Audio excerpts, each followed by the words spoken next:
మీ business ఏదైనా మీ ఊర్లో promotion చేయాలంటే అది సుమన్ టీవీతోనే సాధ్యం. ఇప్పుడే సంప్రదించండి.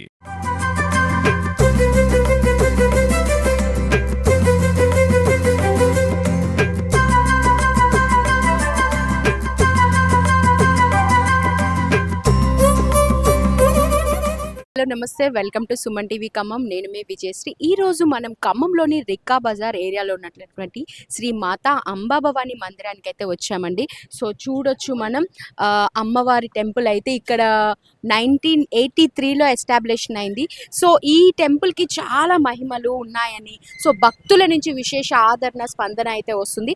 అసలు ఈ టెంపుల్ చరిత్ర ఏంటి, ఎలా ఉంది అనేది ఇక్కడ ఉన్నటువంటి నిర్వాహకుల్ని భక్తుల్ని అడిగి తెలుసుకుందాం. 1 తారీఖు అక్టోబర్ నాడు మన గుడి దగ్గర నుంచి అమ్మవారు అతి భారీ ఎత్తున ఊరింపు బయలుదేరుతుంది. ఇట్టి ఊరింపు కార్యక్రమము కమ్మాన్ బజారు, బ్రాహ్మణ బజారు, కస్బా బజారు, వెంకటస్వామి టెంపుల్, తర్వాత ప్రభా టాకీసు, చర్చి కాంపౌండ్, ముత్తరం గుడి నుంచి మళ్ళా మందిరం చేరుకుంటుందండి. తదనంతరము సెకండ్ నాడు ఇక్కడ మన టెంపుల్లో సెమి పూజ కార్యక్రమం జరుగుతుంది. తదనంతరము అందరికీ దర్శనం కోసం శ్రీ రాజా అమ్మవారి దర్శనం ఇస్తున్నారు. భక్తులందరూ కూడా ఈ దర్శనాన్ని స్వీకరించి అమ్మవారిని దర్శించి తీర్థప్రసాదం స్వీకరించి కోరుచున్నాము. ఇప్పుడు ఈ పూజ చేస్తున్నారు కదా, సో అమ్మవారిని తనలో చూసుకుంటూ తనకి ఇవన్నీ అలంకరిస్తారు.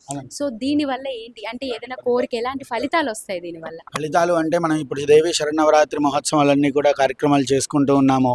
ఈ యొక్క కార్యక్రమాల్లో భాగంగా విశేషమైనటువంటి కామ్యార్థ సిద్ధి కోసము, అలానే అనుకున్నవన్నీ కూడా ఎవరైతే మనస్సంకల్పం ఉంటుందో ఆ యొక్క సంకల్పం దిగ్విజయంగా నెరవేరటం కోసము ఈ యొక్క కలశ పూజ అనేటువంటి కార్యక్రమాల్లో భాగంగా సువాసిని స్త్రీలకందరికీ కూడా పూజ చేస్తూ కార్యక్రమం జరుగుతుంది.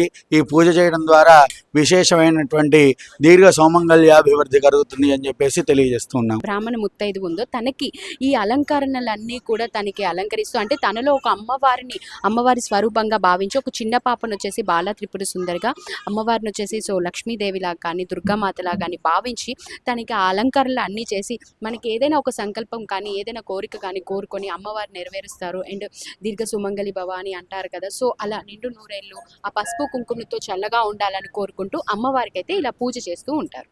ఈ టెంపుల్ వచ్చేసి మనకి రిక్కా బజార్లో ఉందండి, అంబా భవాని గుడి. నిజంగా అసలు భక్తులందరూ కూడా ఈ ఏరియాలో ఉన్న ప్రతి ఒక్క భక్తులు కూడా అంబా భవాని అంటే వాళ్ళకి పుట్టిల్లు ఎంతనో అమ్మవారి గుడి కూడా వాళ్ళకి అంతే అన్న ఉద్దేశంతో అయితే భక్తులు చెప్తున్నారు. నిజంగా గుడి కూడా చాలా అంటే చాలా అమ్మవారు అయితే దర్శనం ఇస్తున్నారు. మనమైతే మాటల్లో చెప్పలేము, అమ్మవారిని చూస్తేనే తెలుస్తుంది అమ్మవారు ఎంత చక్కగా అక్కడ ఆసీనులై ఉన్నారో మనం చూడొచ్చు. సో ఈ రిక్కా బజార్ ఏరియాలో అయితే ఈ అంబా భవాని గుడి అయితే ఉందండి మనకి.